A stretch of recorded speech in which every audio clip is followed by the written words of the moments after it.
Sadaqallahul azim. A'udzu billahi minasyaitonir rajim. Bismillahirrahmanirrahim. Laqad kafara alladziina qalu innallaha thalithu thalatha wa ma min ilahin illa ilahun wahid. وَإِن لَّمْ يَنْتَهُوا عَمَّا يَقُولُونَ لَيَمَسَّنَّ الَّذِينَ كَفَرُوا مِنْهُمْ عَذَابٌ أَلِيمٌ. Bismillahirrahmanirrahim. Laqad kafara alladziina qalu. Laqad sungguh kafara telah kafirlah. Alladziina oleh orang-orang qalu yang berkata atau yang mengatakan oleh mereka. Innallaha thalithu thalathatin. Akan sungguh bermula Allah Ta'ala itu adalah unsur yang ketiga daripada Tuhan-Tuhan yang tiga. Jadi ini jelas yang mengatakan kafir adalah Allah. Karena yang mengarang Al-Quran ini bukan Nabi Muhammad. Yang mengarang Al-Quran ini bukan ulama. Yang mengarang Al-Quran ini, yang menciptakan Al-Quran ini, yang membuat kalam ini adalah Allah. Maka kalau Allah mengatakan kafir, ya kafir. Jadi ada orang yang mengatakan tidak boleh kita mengatakan kafir kepada orang kafir. Berarti sama saja dia bilang mengatakan tidak boleh Allah Ta'ala mengatakan kafir kepada orang kafir. Kan lucu. Kalau ada orang kafir tapi tidak mau dikafir-kafirkan, yang salah berarti bukan kita, yang salah Allah. Menyalahkan Allah haram hukumnya. Menyalah-nyalahkan Allah haram. Kalau tidak mau dikatakan kafir, masuk Islam. Ya Bu ya. Jadi kafir itu semestinya bagi orang-orang non-muslim bahagia mereka. Orang-orang non-muslim Ibu ya, non-muslim berarti bukan Islam. Bukan beragama Apakah yang beragama Buddha? Apakah yang beragama Hindu? Apakah yang beragama Nasrani, Kristen, atau Yahudi, atau beragama apa nama itu? Apa? Janto.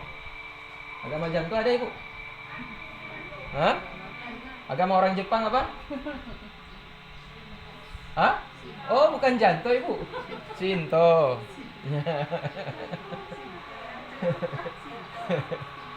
Agama Shinto Ibu ya. Oh iya, saya mirip-mirip dikit Janto dengan Shinto tuh. Agama Shinto yang sembah matahari. Kalau nenek-nenek kita tuh kalau mau lewat pergi ke pasar tuh sama orang Jepang, hormat dulu matahari ya. Matahari mau naik, disuruh dulu kita hormat matahari. Hormat matahari itu Tuhan mereka. Kita disuruh menyembah Tuhan mereka. Tuh waktu Jepang tuh. Nah, Jepang tuh kan paksa betul dia.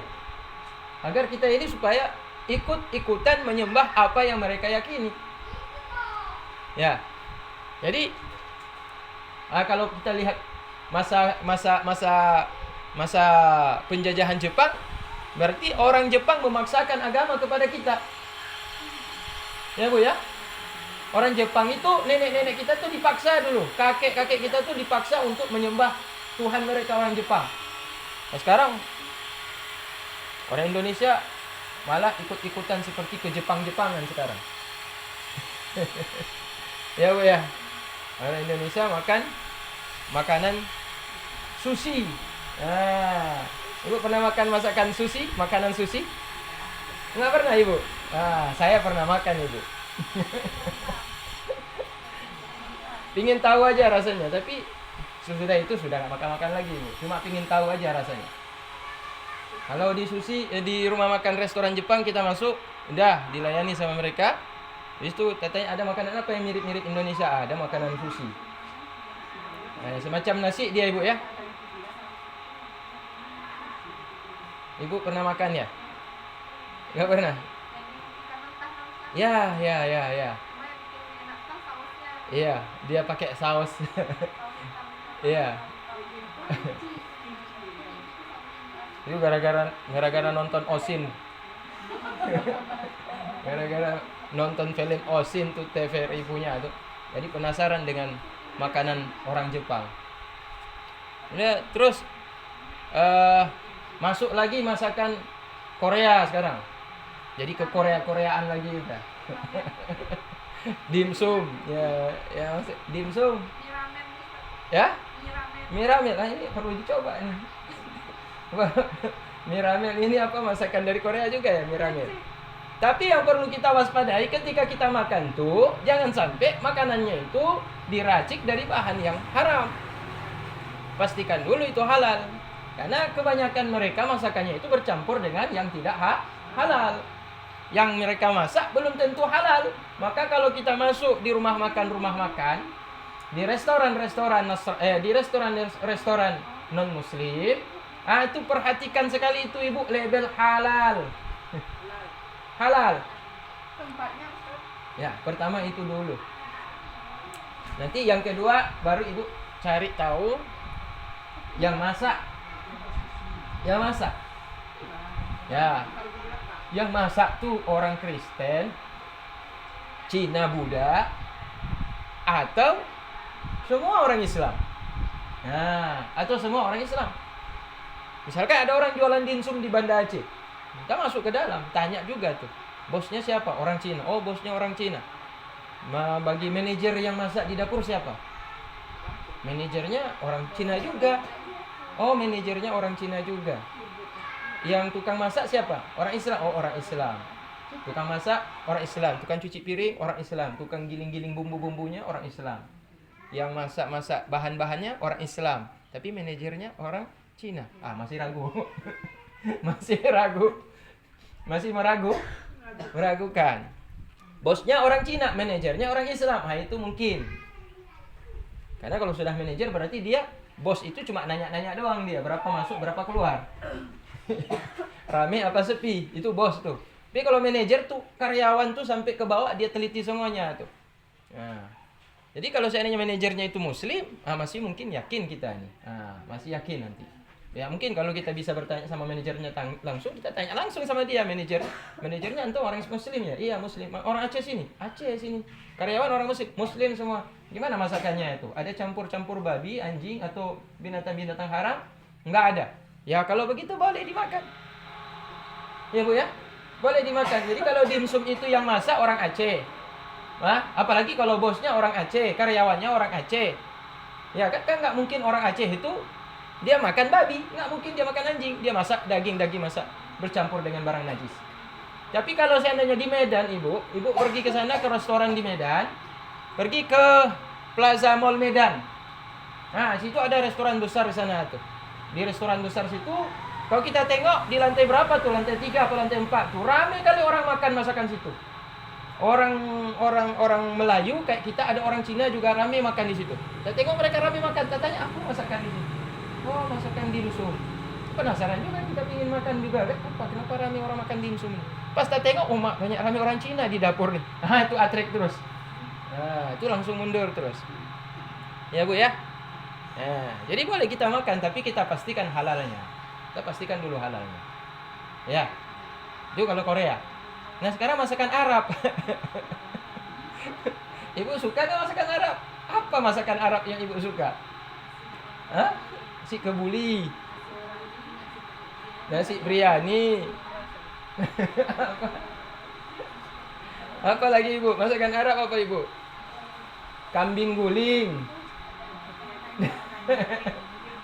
Ibu pernah makan kambing guling ibu?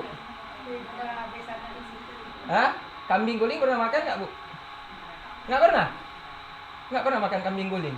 Kambing tuh ibu udah dikulitin, digosok dengan minyak, isi dalam perutnya itu dikasih keluar semuanya, tapi nggak dipotong-potong, utuh. Mulai dari kepala, kakinya itu utuh, bulu-bulunya dibersihin semuanya. Udah isi perutnya yang usus-ususnya, limpah darah segala macam itu dikeluarkan. Kemudian dikasih masuk bumbu dalam perutnya, di luar dikasih minyak, ditusuk pakai sate. Pakai tusuk besi sate itu, yang panjang tuh. Kemudian ditaruh di atas panggangan bara api, kemudian boleh diputar-putar. Itu namanya kambing guling. Kalau di Medan babi guling. Kalau di Arab kambing guling. Nah, itu sudah mulai ada di Banda Aceh, tapi mahal sekali dibuat. Mungkin karena masih dia makanya mahal, belum ada saingan. Nah, itu kalau Arab ya Bu ya. Kalau kita makan masakan Arab tuh, insya Allah lah, sesuai lah. Ya, kalau kita makan masakan Arab, insya Allah tidak ada, jarang sekali ada orang Arab memasak masakan yang tidak halal. Tapi kalau orang Cina harus ibu perhatikan. Kalau orang Korea masakannya juga harus ibu teliti. Orang Jepang masakannya juga harus teliti. Makanya ada kawan yang berangkat kuliah ke Taiwan. Dia dapat beasiswa sampai doktor di sana di Taiwan. Susah kali kalau mencari makanan di sana. Tapi karena sudah ada komunitas mahasiswa-mahasiswi dari Timur Tengah, dari Asia, yang ada dari Malaysia, ada dari Brunei, ada dari mana lagi? Sebagian wilayah Filipina seperti Morok. Kemudian ada juga dari Thailand. Di daerah Pattaya, itu sebagian orang Muslim juga. Mereka kuliah sampai ke Taiwan, dapat beasiswa, apa enggak? Berangkat terus, ambil S2, S3. Sampai di sana mereka kan sibuk cari makanan. Akhirnya mereka sama-sama cari, sudah dapat tempat yang mereka yakini di situ makanannya halal. Jadi agak sulit mencari makanan kalau kita berada di negara itu mayoritas non-muslim. Kayak anak-anak kalau berangkat kuliah, anak-anak kita ibu kan berangkat kuliah ke Amerika. Anak-anak kita kuliah sambung ke Kanada. Rame anak-anak kita Aceh kuliahnya kemana ibu? Beasiswa kalau ke Eropa. Ibu tahu nggak kemana paling rame? Anak Aceh yang kuliah-kuliah di Unsia, di UIN Araniri itu kalau seandainya mereka dapat beasiswa ke Eropa, ke negeri barat, ibu tahu nggak yang paling ramai kemana ibu? Hah? Turki itu Eropa ibu, tapi bukan Eropa Muslim, ini Eropa yang non Muslim. Ibu tahu nggak paling ramai kemana? Kalau Aceh ya Aceh. Leiden, Belanda. Leiden. Universitas Leiden, Belanda. Paling ramai orang Aceh dikuliahkan ke sana. Dapat beasiswa berangkat kuliah ke Leiden. Beasiswa dari Belanda yang kasih. Mak, kalau ibu berangkatkan anak ibu pergi ke Belanda, ibu kan tahu Belanda itu kan penjajah dulu. Nah, sekarang mereka sudah memerdekakan, sudah mengakui kita sebagai negara merdeka dan sudah nggak ada lagi perang dengan mereka. Tapi yang jadi pertanyaan makanan. Sampai di Leiden, Belanda itu mereka makan makanan bagaimana cara mereka cari makanan di sana. Ya berarti kalau nggak masak sendiri ya cari makanan di restoran, rumah makan yang harus betul-betul halal. Tidak bebas mencari makanan di sana, Ibu. Beda kalau pergi ke Mesir. Beda kalau pergi ke Mesir. Atau ke Maroko. Atau ke mana lagi? Ke Yaman, Tunisia. Atau ke wilayah Afrika yang Muslim seperti Sudan. Karena Afrika nggak semuanya Muslim juga, ramai juga yang Kristen. Banyak juga Afrika yang Kristen. Nah, seperti Sudan itu mayoritas Muslim. Maka anak-anak kalau berangkat kuliah ke sana itu jangan khawatir lagi, ramai justru orang Muslim di sana. Jadi kalau masalah makanan mereka ya nggak perlu takut lagi, Bu. Cuma mungkin yang perlu dia beradaptasi adalah rasa. Ya, rasa masakannya beda dengan kita masakan di Indonesia. Bu ya, pagi-pagi dikasih makan kacang, Bu. Ya, pagi-pagi makan kacang. Ibu kalau pagi-pagi sarapan nasi gurih kan? Ya, sebelum pergi kerja. Pagi-pagi ibu-ibu sebelum pergi ke sawah, sebelum pergi ke pasar, sebelum pergi ke kantor atau ke tempat kerja manapun, ibu-ibu pagi-pagi makan nasi gurih. Di sana kasih makan kacang, Bu. Bahasa Arabnya full. Ya, kacang itu dibikin sop. Tapi sopnya itu bukan sop yang kuahnya itu cair gitu, tapi kayak melengket-melengket kuahnya tuh. Kemudian dimakan dengan roti, dicampur dengan selada. Nah, itulah masakannya orang Mesir kalau pagi. Kalau siang ya udah makan nasi minyak. Nasi minyak, Bu. Mirip dengan nasi biryani, nasi kebuli itu. Nasi minyak, kemudian ayamnya itu dicampur dengan kuah-kuah sayur-sayuran tapi berlemak. Nah, itu masakan siangnya. Kalau malam apa ya? Malam apa masakannya di sana? Ayam panggang biasa. Ayam panggang. Kalau ibu punya uang lebih bisa beli kambing. Dipanggang, dimakan, kemudian campur dengan pokoknya sambal lah begitu. Ya biasa masakan di Arab itu seperti itu, Ibu. Jadi kalau ibu tidak terbiasa, walaupun halal, susah hidup di luar negeri. Kalau tidak terbiasa, walaupun halal, susah hidup di luar negeri. Tapi biasanya kalau orang Indonesia, kalau udah berangkat ke luar negeri itu cepat dia beradaptasi. Cepat dia beradaptasi. Nah, makanya kalau anak-anak Aceh ada yang 7 tahun, ada yang 12 tahun di Arab, nggak pulang-pulang. Bahkan pulang bawa perempuan Arab lagi. Nggak pulang-pulang, hanya pulang bawa perempuan Arab dari Arab sampai ke sini. Jadi apa ya? Itulah perbedaan kalau kita pergi ke luar negeri yang mana daerah itu mayoritas muslim dan daerah itu mayoritas non muslim. Jadi kalau ibu-ibu nanti suatu hari anak-anak ibu ingin berangkatkan ke luar negeri, oh anak ibu cerdas, pintar. Oh dia mau sambung S2, oh dia mau sambung S3, mau ambil insinyur nanti di sana. Mau bagian teknik, mau bagian kedokteran, mau bagian engineering atau militer atau segala macam ke luar negeri, itu ingatkan tuh makanan. Ya. Ingatkan makanan karena di sana tuh minuman keras tuh biasa kayak teh kalau di sini. Kayak Korea itu Ibu, Korea yang jualan dimsum sekarang ini, kalau di Korea minumannya tuh dengan anggur. Tapi anggur beralkohol. Bukan anggur kayak kita di sini, anggur kita bikin jus anggur kita minum, bukan. Udah difragmentasi, udah dibuat dia mengandung alkohol. Kalau diminum sedikit hoyong bisa mabuk kalau pulang. Biasa kalau orang Korea itu pulang dari kantor mereka makan di kafe-kafe, Ibu kan? Kafe-kafe mereka tuh biasa di pinggir-pinggir jalan. Jadi kehidupan luar negeri ini sudah mulai sedikit-sedikit udah masuk ke Indonesia nih, sampai ke Aceh juga. Budaya makan di luar dan suka makannya itu bukan di ruang tertutup tapi di bagian pinggir-pinggir jalan. Ya, udah nampak kan? Di Indonesia rame mulai dari Jakarta, Medan, Sulawesi sampai sekarang ke Aceh begitu juga. Mereka makan lebih suka di kafe-kafe tapi yang di pinggir jalan. Itu kehidupan seperti itu. Jadi kalau pulang kantor mereka suka nongkrong begitu. Udah capek, mereka nongkrong makan di kafe, di restoran, di pinggir jalan. Ya minumannya anggur. Nah, jadi kalau makanannya halal, minumannya juga mestinya halal. Ya, ini enggak, makanan dicek, tapi minum apa aja boleh dah. Yang penting bukan babi, bukan anjing. Tapi pas waktu minum, udah haram. Pas waktu diminum, udah minuman keras, Ibu. Nah itu, karena di sana itu udah biasa, udah kayak minum teh. Kalau kita di Aceh kayak warung kopi itu, anggur tuh. Laki perempuan sama. Minumannya anggur di sana. Mabuk juga, mabuk juga. Maka biasanya terjadi pemerkosaan, perzinahan. Itu karena pengaruh tuh.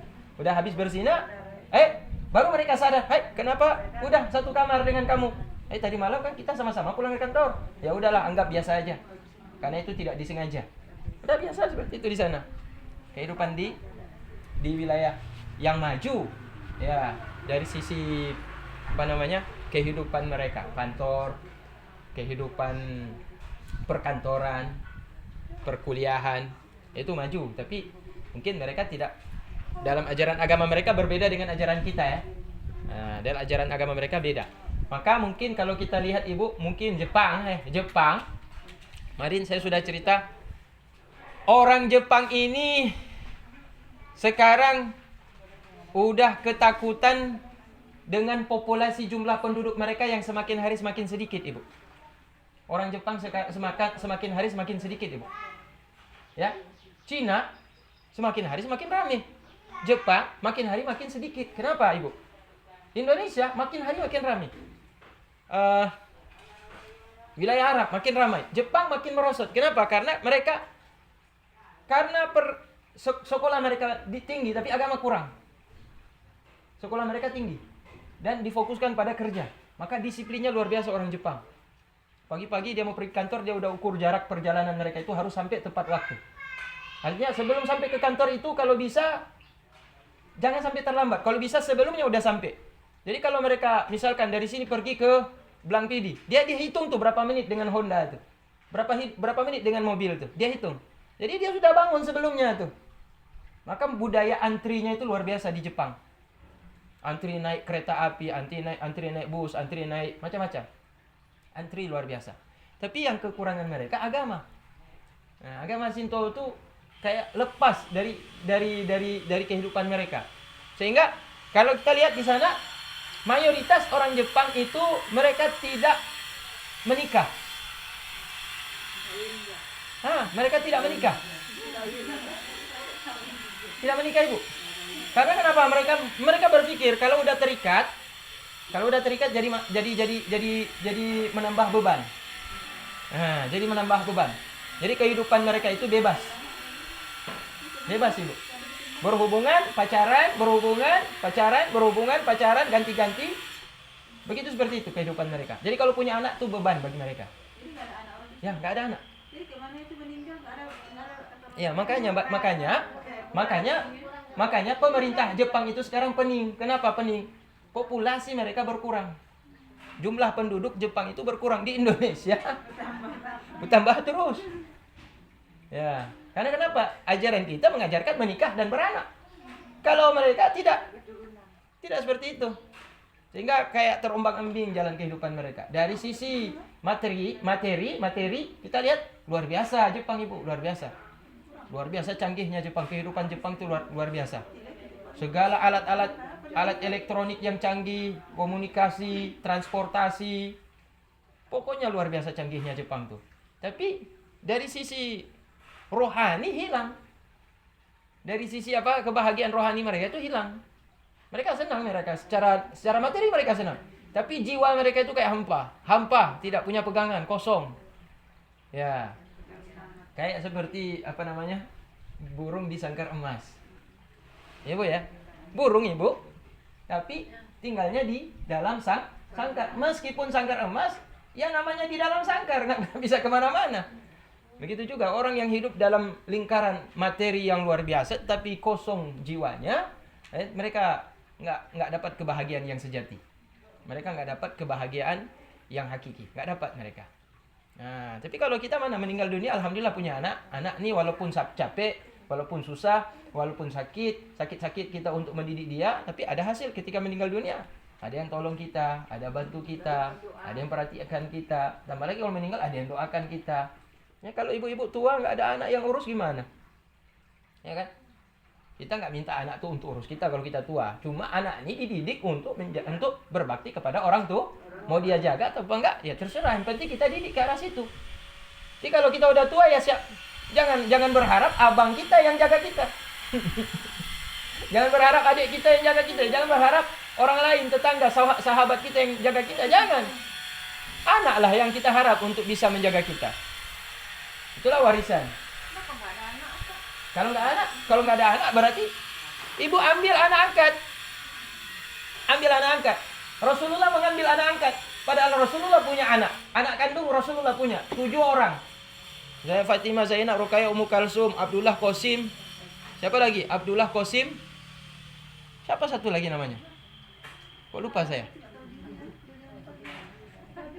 Ibrahim yang terakhir lahir. Ibrahim daripada istri beliau Maria. Jadi 7 putra putri dari Rasulullah. Di samping itu Rasulullah mengangkat anak seorang budaknya. Budak Rasulullah, Haris. Haris itu budak Rasulullah. Punya anak laki-laki. Haris ini pada waktu perang dimerdekakan Rasulullah pada waktu perang dimerdekakan oleh Rasulullah, dan Haris meninggal. Ketika meninggal, tinggallah si Zaid. Zaid inilah kemudian diangkat anak oleh Rasulullah. Bahkan Rasulullah menambahkan namanya di ujung nama daripada Haris. Sehingga dibuatlah namanya Haris bin Abdullah. Maka turunlah ayat menegur Rasulullah. Maka Muhammadun abali ahadin min rijalikum. Tidaklah boleh Muhammad menjadi ayah dari salah seorang laki-laki di antara laki-laki kalian. Artinya tidak boleh seorang ayah angkat menggantikan ayah kandung, meskipun anak angkat itu sudah dijadikan betul-betul anaknya. Tidak boleh. Mestinya namanya Zaid bin Haris, diganti oleh Rasulullah Zaid bin Muhammad, karena sayang kali Rasulullah. Rasulullah tidak membedakan, itu anak kandung, itu anak angkat, Rasul tidak bedakan. Buktinya mana? Sampai ke namanya diganti Rasulullah. Tapi ini syariat, bukan syariatnya Muhammad, bukan syariat yang dibuat-buat oleh Muhammad. Yang membuat syariat ini Allah. Maka Allah Ta'ala melarang. Nggak boleh Muhammad. Kamu menghilangkan identitas asal usulnya. Nggak boleh.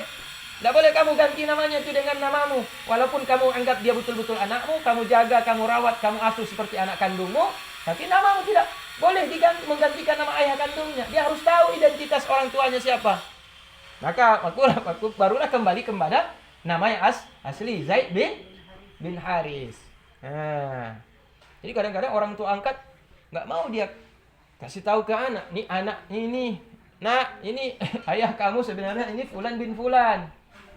Takut, kenapa takut? Takut nanti anak ini nggak sayang lagi ke dia. Udah capek kita didik dari kecil, kita asuh, kita besarkan, kita sekolahkan, udah sukses kita kasih tahu nama orang tua, kita ditinggalin nanti. Jadi carinya nanti ayah kandungnya. Kalau udah dapat ayah kandungnya, saya ayah angkatnya yang membesarkan dia, udah ditinggalin. Udahlah, nanti besok waktu saya udah tua, nggak sanggup lagi kerja, nggak diperhatiin sama dia, nggak boleh begitu. Makanya perlu dididik secara agama. Kalau anak ini walaupun anak angkat dididik secara agama, walaupun anak ini anak angkat dan kita kasih tahu bahwa ini orang tua sebenarnya, tapi kalau kita didik secara agama, dia pasti akan berbakti kepada orang tua angkatnya ini. Pasti. Ya Ibu ya. Jadi tidak perlu khawatir untuk kita membuka rahasia yang sebenarnya bahwa dia itu adalah anak angkat. Tidak perlu. Nah, bahkan satu kemuliaan bagi mereka yang mengangkat anak angkat tersebut. Karena bukan anak dia tapi mau dia untuk nafkahkan. Bukan anak dia tapi mau dia didik. Bukan anak dia mau dia sekolahkan. Bukankah itu termasuk ta'awanu 'alal birri wa taqwa, saling menolong dalam berbuat baik dan takwa kepada Allah. Takwa taat kepada perintah Allah, menyantuni anak-anak miskin. Maka kalau kita mau ambil anak angkat itu, carilah dari kalangan orang tua yang kurang mampu, anaknya banyak. Orang tua ini kurang mampu, anaknya banyak, datangin. Kalau kita nggak punya anak, datangin situ. Bu, boleh nggak saya ambil satu, Bu? Ya, boleh. Bikin catatan hitam di atas putih bahwa anak ini adalah anak Fulan bin Fulan, anaknya Fulan bin Fulan, saya ambil sebagai anak angkat, akan saya didik seperti anak kandung saya gitu. Tanpa menghilangkan identitas jati diri siapa orang tua sebenarnya daripada si anak. Itu. Jadi tidak perlu ada rahasia. Kok ada rahasia jadi beban nanti. Pikiran. Ini kalau anak ini besar gimana. Sampai tua kita gimana nanti kita membongkar rahasia. Takut membongkar rahasia. Ya, jujur itu lebih indah. Ya Bu ya. Ya Bu, jujur itu lebih indah Bu ya. Kenapa indah jujur Bu? Gak ada beban Ibu. Ya, jujur itu tidak ada beban. Jadi kalau kita nggak ada beban kan plong aja pikiran kita, nggak ada beban pikiran yang mengikat kepada kita.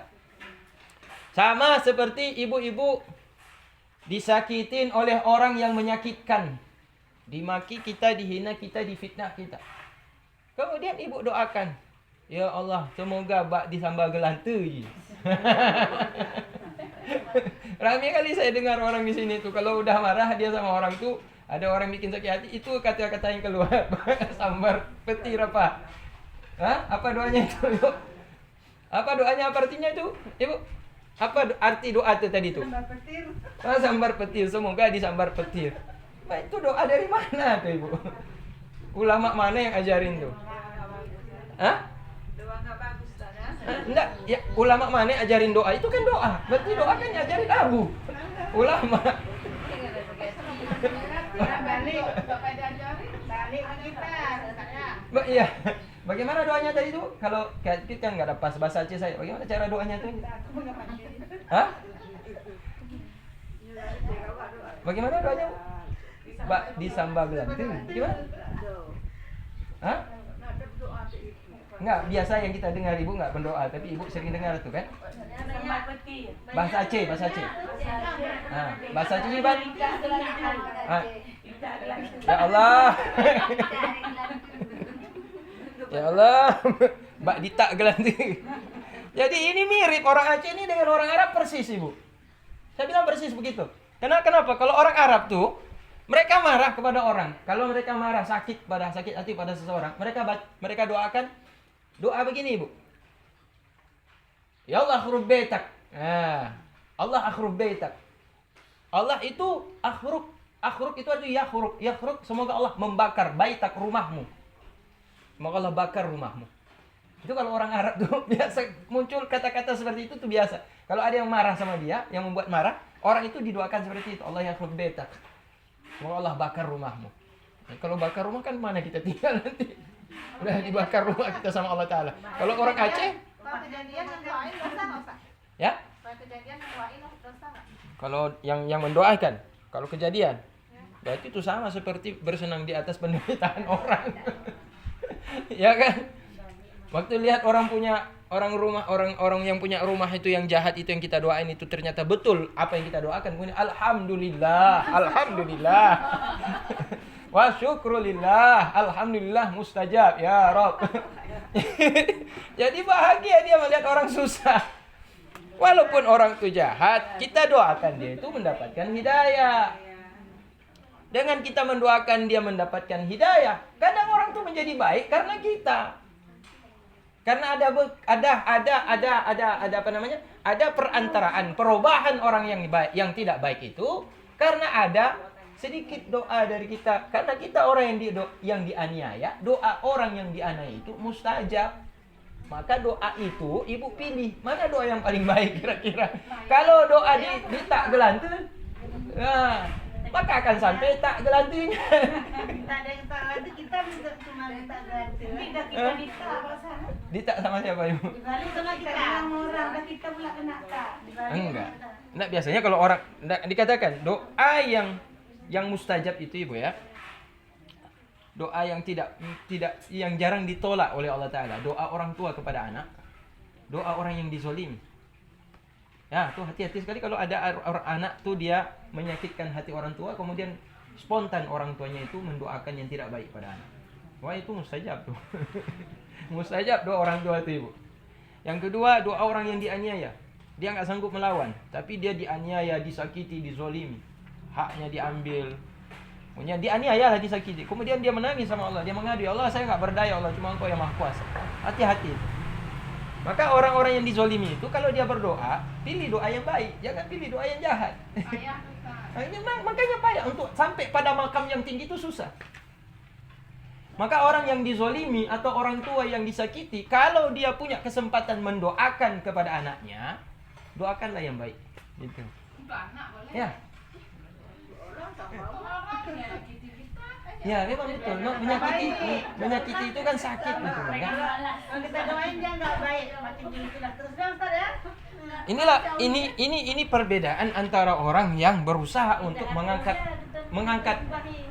Ini perbedaan nih Bu ya. Ada hukum kisah Ustaz. Ya. Balas menyakiti. Ya, tunggu dulu. Itu bicara. Ini kita tidak berbicara tentang hukum. Kita tidak berbicara tentang hukum jinayah ya. Hukum jinayah berarti bagaimana hukum Islam memberikan memberikan hukuman kepada orang-orang yang berbuat zalim. Tapi kita berbicara tentang personal. Bagaimana Islam mengajarkan?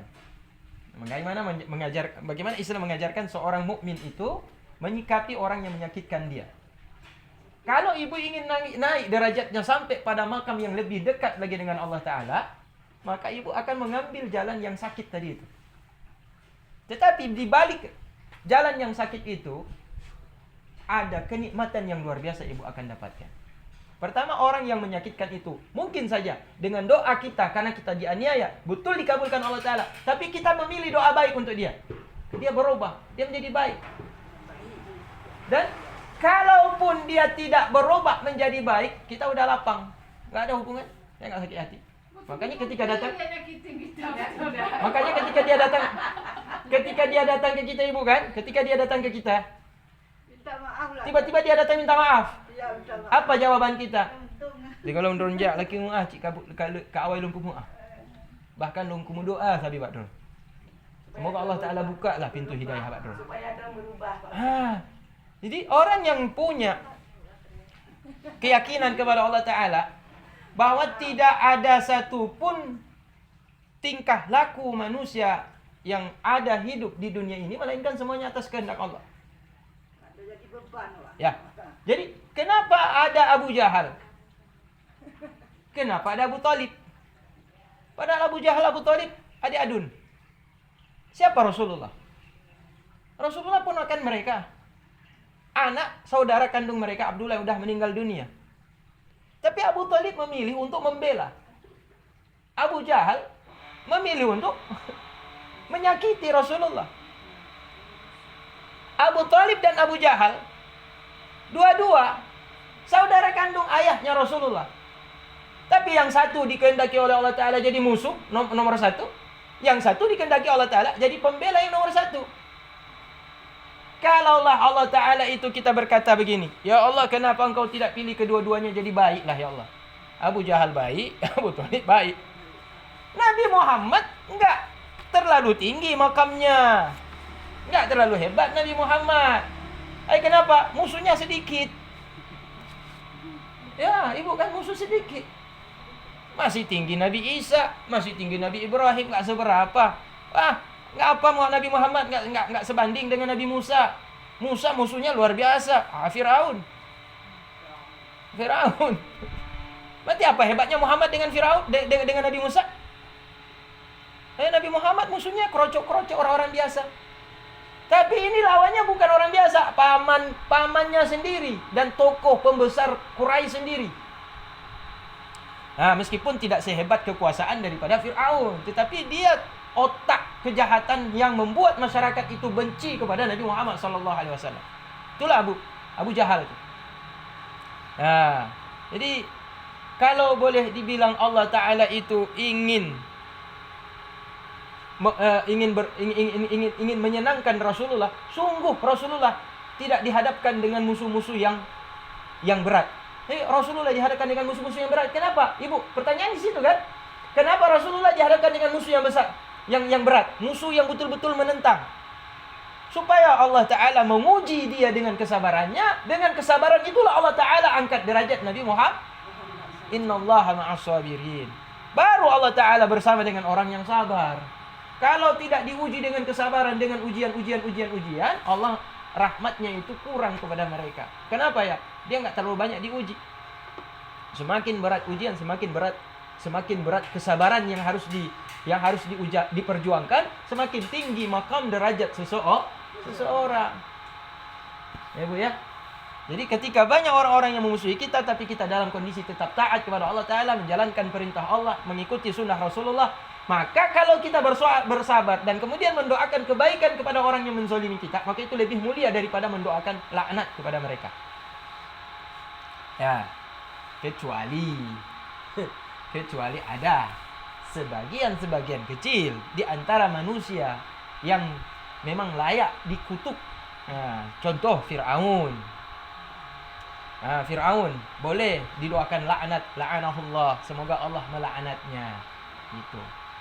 Sebenarnya tidak boleh, tapi dibolehkan karena tingkat kejahatannya itu sudah melampaui batas. Dia membunuh orang, dia menganiaya orang, bukan cuma menganiaya biasa, membunuh.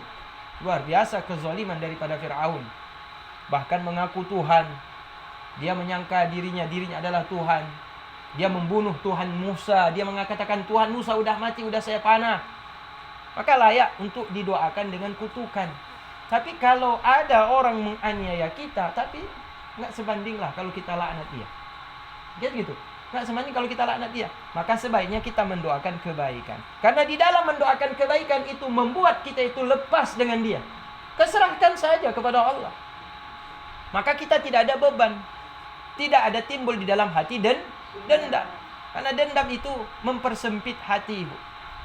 Dendam itu kalau kita udah belajar pernah kita merasa sakit hati, coba dipelajari kenapa saya sakit hati terus, kenapa saya dendam terus, kenapa saya berpikiran terus. Bisa sampai kena stroke nanti gara-gara pikiran tuh. Ya Bu ya. Ya sakit hati itu bisa menyebabkan stroke juga Bu. Pecah pembuluh darah karena pikir terus ke situ, bikin sakit hati terus. Kayaknya kalau punya ibu-ibu, punya orang tua, dia sakit hati, kemudian dia merepet aja ibu nih. Ibu ini kalau kita jumpa, dia baik dia, tapi kenapa kerjanya jadi merepet terus? Yang direpet kita tahu orang nih. Kenapa? Orang tuh memang ada salah sama saya. Tapi mau saya jadi tukang merepet sekarang. Itu karena tadi mungkin karena sakit hati itu dipendam. Sehingga jadi dendam. Dendam menyakitkan hati, mempersempit hati sehingga menimbulkan stres. Akhirnya kena stroke, pecah pembuluh darah. Makanya lebih baik tuh dilapangkan saja. Perbanyak istighfar, mohon kepada Allah agar Allah Ta'ala berikan hidayah pada dia. Urusan dia itu dengan Allah, urusan saya dengan dia, saya hanya mendoakan. Apakah nanti dia tetap berbuat baik atau tetap ingin menzalimi saya pulang kembali kepada Allah Ta'ala. Jadi itu ibu ya, lebih nikmat kalau kita mendoakan kebaikan kepada orang yang tidak baik kepada kita daripada kita mendoakan yang tidak baik kepada mereka. Ya ibu ya, itu ajaran dalam agama kita ibu ya. Itu ajaran dalam ajaran Islam. Ya. Kalau dalam Kristen ada juga ibu, kalau seseorang datang menamparmu di pipi kanan, berikanlah pipi kirimu. Jadi kalau mirip juga ajarannya ibu, ya, mirip ya. Nah, itu ajaran kebaikan. Yuk perbedaan di dalam masalah menyembah siapa Tuhan yang sebenarnya. Nah, ay ahadiha artinya Allah salah satu di antara 3 unsur. Wal ukhrani dan 2 yang lain itu Isa dan ummihi. Isa dan ummu Isa dan ibunya Isa. Ya, ibunya Isa siapa namanya ibu? Maryam binti?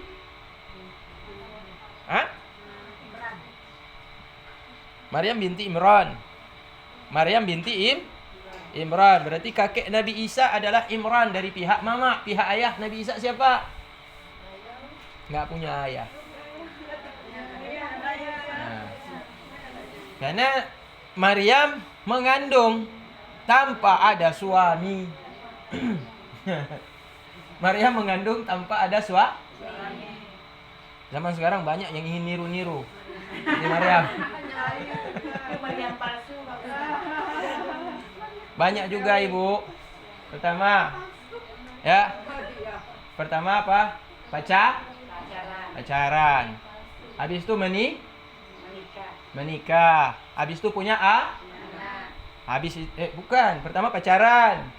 Yang kedua kawin. Yang ketiga punya anak. Udah punya anak baru udah menikah baru berumah tangga. Tuh yang mau niru-niru Siti Maryam zaman sekarang.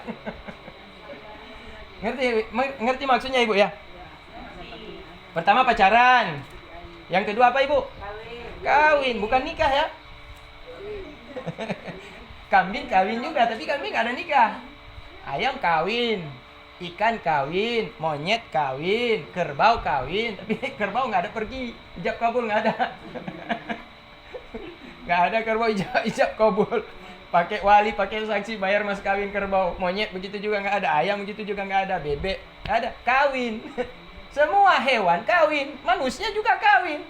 Tapi kawin yang bagaimana yang dibolehkan? Yaitu dengan akad nikah. Tapi sekarang banyak pingin niru Nabi Siti Maryam. Nah, jadi di dalam Islam perkawinan yang tanpa ada ikatan syariat itu namanya zina. Ya berhubungan layaknya suami istri tapi nggak ada ijab kabul, nggak ada saksi, nggak ada wali, maka itu namanya perzinahan. Jadilah ada anak tapi tanpa ayah, ada secara biologis tapi secara syariat bukan ayah. Secara syariat dia bukan ayah. Maka nanti kalaupun nanti sesudah mereka pacaran kemudian kawin, kemudian mengandung, lahirlah anak, baru dinikahkan, maka anak yang lahir hasil dari hubungan kawin, bukan hasil dari hubungan nikah. Anak itu biologisnya memang ayahnya itu ayahnya. Tetapi secara syariat itu bukan ayahnya. Nggak boleh, haram. Bin, siapa? Mamanya. Enggak, kalau binti putri. Ya, bin mamanya. Kalau mamanya Zulaikha, berarti nama siapa? Joni bin? Joni bin Zulaikha. Ya. Kan begitu ibu. Ya ibu.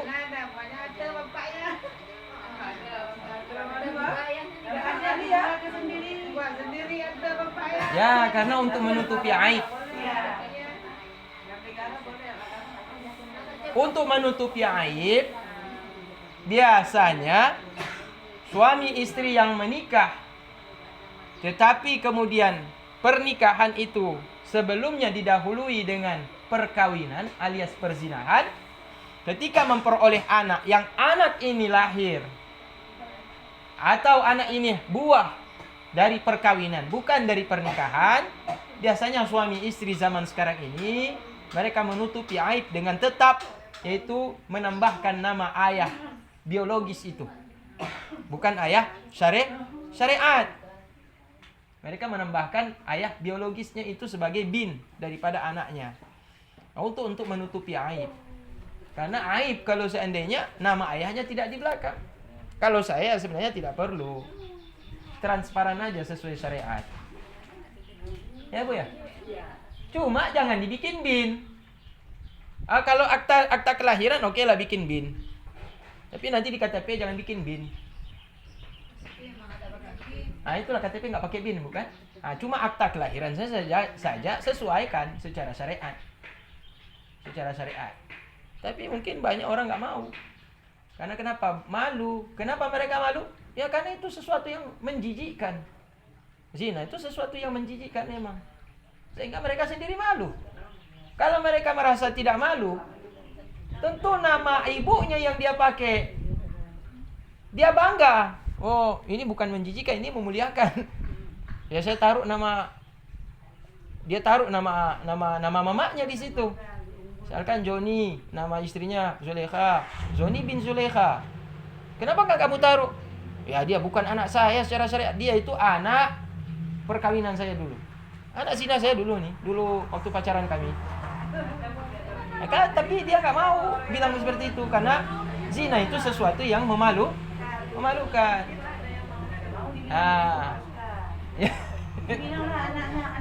Nah, kenapa ketika waktu berzina kenapa mereka mau? Oh, silap. Ya. Nah, itulah bahayanya. Tapi begini pun cerita Ibu ya. Orang yang berzina itu kadang-kadang lebih mulia daripada orang yang tidak berzina. Ya Ibu ya. Orang yang berzina kadang-kadang lebih mulia daripada orang yang tidak berzina. Ya. Orang yang berzina kemudian dia sadar ternyata itu dosa besar dan dia selalu merengek minta ampun sama Allah dan dia berubah total menjadi orang yang soleh, lebih baik daripada orang yang tidak berzina tapi tidak pernah ibadah. Gitu. Tapi jangan kemudian berniat, oh kalau begitu saya mau berzina. Jangan, itu salah. Logikanya bukan begitu. Lebih baik lagi orang yang tidak berzina tapi dia selalu minta maaf kepada Allah Ta'ala dan jadi ahli ibadah. Itu lebih mulia lagi. Karena ini perbandingannya dengan orang yang tidak berzina tapi malas ibadah. Itu perbandingan di situ. Dia lebih utama. Tapi kalau seandainya orang yang tidak berzina dan dia ahli ibadah, maka dia lebih mulia daripada ahli ibadah tapi dulunya mantan penzina. Maka kita tidak boleh menghina orang meskipun dia itu sudah pernah dia melacur, pernah dia jadi WTS, pernah dia kerjanya nggak baik lah begitu. Nggak boleh kita orang Islam itu diajarkan tidak boleh menghina orang yang sudah bertobat. Gitu Ibu. Islam itu tidak boleh menggunjing, "Woi, udah lewat nyan si kembang malam. Nyan lagang bunyo Khadijah si kupu-kupu malam." Kata tu jika kakak berubah ji, bek takun-kun deh. Kadang-kadang ji lebih kok dari tanya Sengawati meninggal dunia. Jadi dalam Islam tidak dibolehkan justru kita menghina-hina orang yang sudah mau kembali kepada Allah Ta'ala. Maka kalau dia belum bertobat bagaimana? Ya udah sindir-sindir sedikit supaya dia bertobat. Itu tujuannya kita sentil-sentil supaya dia bertobat. Dah. Wahum firqatu minan nasara, dan mereka itu adalah sebagian-bagian daripada orang-orang Nasrani yang mengatakan bahwa Allah adalah orang yang ketiga daripada tiga unsur Tuhan. Wa ma min ilahin illa ilahu wahid, dan tidak adalah daripada Tuhan melainkan Tuhan yang satu. Wa in lam yantahu amma yaquluna, dan jika tidak berhenti oleh mereka dari apa yang mereka tuturkan daripada mengatakan Tuhan itu ada tiga dan Allah satu di antara tiga.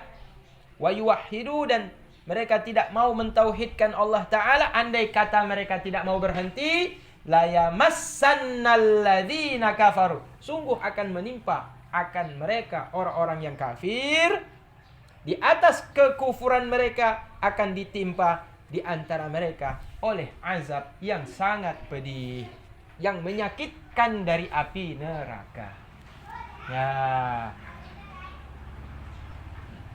Jadi sungguh mereka, sungguh, kata-kata sungguh, la yamassanna, sungguh akan menimpa mereka, sungguh akan menyentuh mereka, sungguh akan kena kepada mereka orang-orang yang berdiri di atas keimanan kekafiran mereka tadi itu, keyakinan kafir mereka itu bahwa Allah Ta'ala adalah yang ketiga daripada tiga unsur Tuhan, Tuhan Ayah, Tuhan Bapa, Tuhan Ibu. Atau Tuhan Ayah, Tuhan Roh Kudus, Tuhan Ibu. Nah, ada Tuhan Ibu, ada Tuhan Anak, ada Tuhan Bapa. Jadi Yesus Tuhan Anak. Karena Bunda Maria, Siti Maryam itu mamanya, maka Siti Maryam Tuhan Ibu. Bapaknya siapa? Nggak ada bapak. Yang kasih nyawa siapa kepada Isa? Yang tiupkan roh dalam janinnya Siti Maryam siapa yang tiupkan roh? Allah. Berarti Allah Tuhan Bapa. Berarti Allah tuh beranak. Allah tuh beranak, istrinya Siti Maryam. Siti Maryam istri Allah. Kemudian Siti Maryam ini karena melahirkan anaknya Tuhan, maka dia jadi ibu Tuhan. Dan Nabi Isa alaihissalam itu adalah anaknya Tuhan. Buktinya mana? Karena tidak ada orang yang lahir dari ibu tanpa ayah. Nah, itu logika mereka pakai. Hujah, dalil mereka, argumentasi, alasan mereka. Kalau kita tanya, kenapa kalian berani mengatakan Isa itu bukan cuma nabi, Isa itu bukan cuma rasul, seperti keimanan kami umat Islam. Isa itu adalah seorang nabi, manusia biasa, rasul biasa. Mereka bantah. Kalau rasul biasa, mereka tuh punya ayah, punya ibu. Tapi Isa lahir dari rahim Siti Maryam, nggak punya ayah. Bagaimana bisa ada anak Siti Maryam? Berarti ada kekuasaan Allah kepada Siti Maryam, ditiupkan roh, berarti Allah itu Tuhan Bapa. Kemudian Maryam Tuhan Ibu. Kemudian anaknya inilah lahir, dia juga bagian daripada Tuhan. Namanya Tuhan anak. Sebagaimana Allah itu Tuhan, maka istrinya, ibunya daripada Nabi Isa itu, dia juga layak dikatakan sebagai Tuhan. Karena ini lahir daripada rohnya Allah Ta'ala, maka ini pun dikatakan anak, tapi anak tuh. Nah, itu logika yang mereka pakai, yang ada di dalam akidah keimanan orang-orang Nasrani, disebut dengan nama Trinitas. Apa Ibu? Trinitas. Maka mereka kalau beribadah, begini Ibu ya, Ibu. Apa tuh Ibu? Ya. Bagaimana? Di sini apa di sini? Apa di sini? Atau begini dulu? Atas dulu Ibu ya. Ya. Haleluya. Haleluya itu subhanallah dalam Islam. Ini bahasa Ibrani ya. Bahasa Israel, haleluya. Nah, makanya mereka pakai kayu salib juga sebagai simbol. Kalau kita kan kiblat Ka'bah, kalau mereka simbol mereka adalah salib. Kalau kita kan simbol kita kan Ka'bah Ibu kan? Simbol ketuhanan kita Ka'bah. Kalau mereka salib. Dan kalau dalam beribadah mereka sebelumnya itu selalu pakai tanda seperti itu. Nah, ini untuk menunjukkan Tuhan Bapa, Tuhan Anak, Tuhan Bapa, Tuhan Ibu, Tuhan Anak. Nah, itu keyakinan mereka, itu keimanan mereka seperti itu. Maka itu datanglah Rasulullah Sallallahu Alaihi Wasallam meluruskan kembali apa yang pernah diajarkan oleh saudaranya, yaitu sesama Nabi dan Rasul, Nabi Isa alaihi salam. Turunlah ayat ini. Laqad kafara alladziina qalu innallaha tsalitsu tsalasah. Sungguh kafirlah, ingkarlah orang-orang yang berani mengatakan Allah adalah yang ketiga daripada tiga unsur Tuhan. Dan padahal tidak ada Tuhan itu melainkan satu saja, kata Allah Ta'ala. Kalau mereka tidak berhenti dari apa yang mereka katakan kepada Allah Ta'ala, sungguh mereka akan ditimpa oleh azab yang pedih dari api neraka. Itu ancaman kepada orang Kristen. Ancaman Allah kepada orang Kristen, diancam oleh Allah Ta'ala. Kalau mereka nggak berhenti mengatakan Allah Ta'ala adalah yang ketiga daripada tiga unsur Tuhan, mereka akan disiksa oleh Allah Ta'ala dengan siksa neraka. Afala yatubuna ilallahi wa yastaghfiruna wallahu ghafurur rahim. Apakah kalian tidak mau bertobat kembali kepada Allah Ta'ala dan memohon ampun kepada Allah dari apa yang kalian katakan tentang penghinaan kalian kepada Allah Ta'ala, mengatakan dia adalah satu di antara tiga Tuhan. Wallahu ghafurur rahim. Wallahu ghafurur rahim. Dan Allah Ta'ala itu maha memberikan ampunan dan juga maha mengasihi hamba-hambanya kalau mau bertaubat. Ya. Kalau nggak mau taubat ya berarti tetap akan dapat laknat, akan dapat siksaan dari Allah Ta'ala. Dah. Ya itu Ibu ya. Jadi bagaimana ini? Kasihan kita tinggal. Kalau begini kita tengok orang Kristen itu sayang kita tengok. Kalau mereka nggak tobat kan mereka akan diancam. Mereka akan bukan diancam, mereka akan mati dalam keadaan pasti akan disiksa oleh Allah Subhanahu wa taala. Dah, tapi kita bersyukur sekarang ini Ibu ya. Di Amerika, di Italia, di Perancis, di Jerman, di mana lagi? Belgia, Skotlandia, wilayah-wilayah Eropa sekarang ini udah banyak orang-orang memeluk agama Islam yang asli orang Eropa, bukan pendatang lagi. Jadi karena imigrasi, perpindahan orang-orang Arab yang sekarang perang karena diperangi oleh orang-orang Amerika, mereka pindah cari suaka, dapat perlindungan dari negara-negara Eropa. Disitulah mereka kemudian berasimilasi artinya menyatu akhirnya. Ya, mereka melihat tidak sama seperti yang digambar-gemborkan di media massa atau di televisi tentang radikalisme umat Islam. Ibu pernah ada seorang artis terkenal. Saya karena penjual parfum saya tahu artis Ibu. Ya Bu. Love Sarah itu nama parfum yang kami jual. Love Sarah itu ikon daripada artis top Amerika namanya Sarah. Sarah itu sebenarnya kan biasanya orang Yahudi Bu ya. Orang Yahudi itu suka kalau punya anak namanya dikasih nama Sarah karena Nabi Isa lahir dari ibu daripada Sarah. Sarah istri yang pertama daripada Nabi Ibrahim. Jadi dalam kisah itu dikisahkan dia udah letih lah karena artis ini kan kehidupan mereka mewah, senang hidup. Pokoknya happy begitu, minum-minuman, disco, punya joget-joget, kemudian berhubungan bebas. Satu hari dia kayak hampa, dia pergilah main-main ke Bali. Ibu pernah ke Bali? Bali di mana Ibu? Di luar negeri ya? Hah? Di Indonesia Ibu, Bali. Ibu kalau lucu Ibu ya. Kalau kita ke luar negeri, kalau kita ke Arab tuh, kalau kita ke Arab jumpa dengan bule. Ya, jumpa dengan bule Ibu. Karena di Mesir itu banyak orang bule. Orang turis. Karena di sana suka turis ramai sekali ke Mesir tuh. Kalau kita jumpa sama turis di sana, ditanya dari mana? Indonesia. Where are you come from? I'm come from Indonesia. Oh, Bali. Nggak kenal Jakarta. Iya Ibu, orang tuh nggak tahu Jakarta Ibu. Yang mereka tahu Bali. Tapi ketika kita bilang, no, I'm not Bali. I'm come from Aceh. Aceh? Tsunami?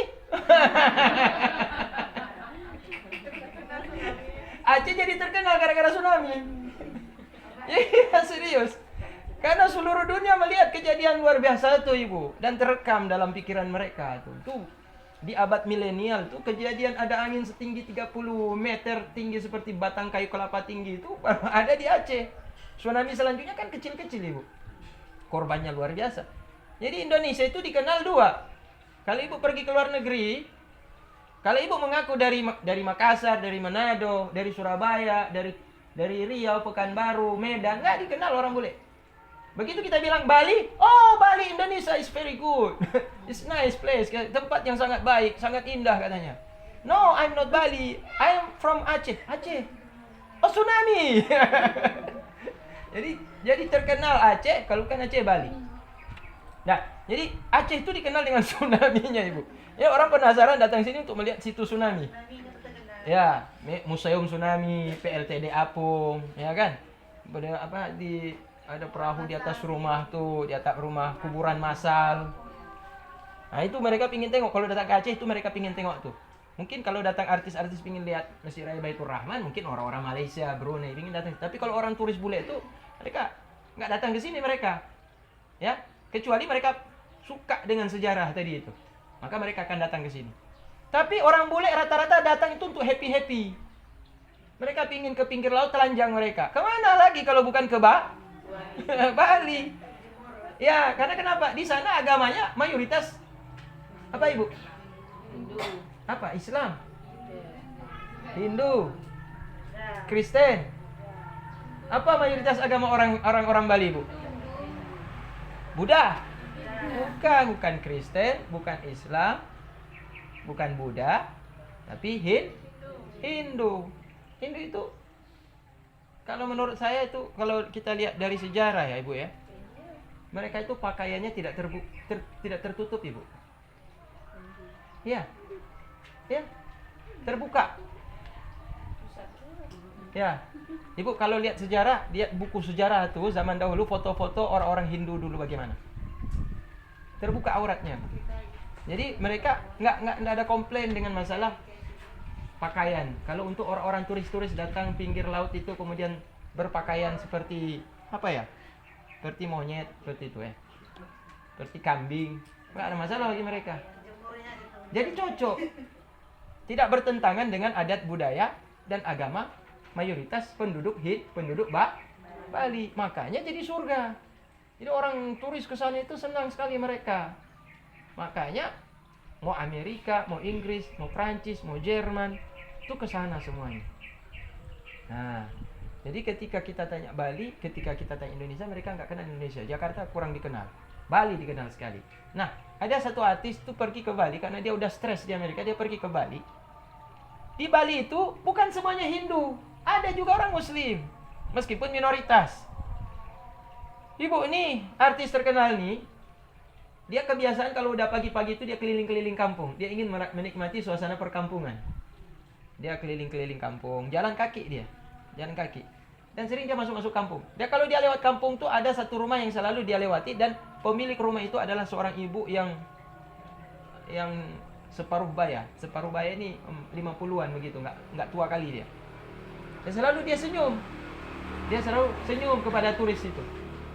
Dan dia balas juga dengan senyuman, walaupun tidak bicara, tapi ketika melintas dia selalu senyum. Dia itu memberikan rekam pikiran dalam orang bule itu, oh ini orang Asia ini walaupun dia tidak kenal dengan kita, tapi ramah gitu. Nah, jadi bahan cerita dia. Satu hari dia kena hujan dan dia menyewa satu rumah dia tinggal sendiri di situ. Untuk menghilangkan stres karena kebisingan hidup di Amerika tadi itu, dia menyewa satu rumah itu sederhana dan dia tinggal seorang diri di situ. Satu hari karena dia pulang dalam keadaan demam, kena semacam penyakit malaria ya. Demam menggigil dia. Sudah 1 hari 2 hari si ibu yang sering ditegur sapa di kampung ini merasa ada yang ganjil. Karena biasanya ada orang bule ini selalu lewat dia pagi-pagi. Kalau lewat di sini pasti senyum dengan dia. Jadi ini si ibu yang usia parubaya ini dalam 2 hari 3 hari itu merasa nggak ada datang ibu orang bule ini. Dia mencari. Dia akhirnya ditanya di mana orang bule itu tinggal. Hanya dicarilah, dapatlah rumahnya. Ternyata dia dalam rumah itu dalam keadaan kondisi kritis. Karena dia sendiri, dia tidak sanggup pergi ke dokter. Jadi terkaparlah dia dalam rumah itu seorang diri dalam keadaan menggigil dan kritis sakitnya. Demamnya udah bahaya sekali, udah membahayakan. Jadi pas waktu ibu ini sampai ke dalam, oh ditengoknya, pokoknya dia pintar bahasa Inggris karena orang Bali di sana kalau udah biasa tiap hari jumpa dengan orang bule, akhirnya bisa bahasa Inggris mereka. Iya, akhirnya udah dia rawat lah, dia bawa air hangat, dia bawa untuk kompres. Kemudian akhirnya dia panggillah mantri atau dokter untuk ke situ untuk disembuhkan. Dan akhirnya dia normal kembali.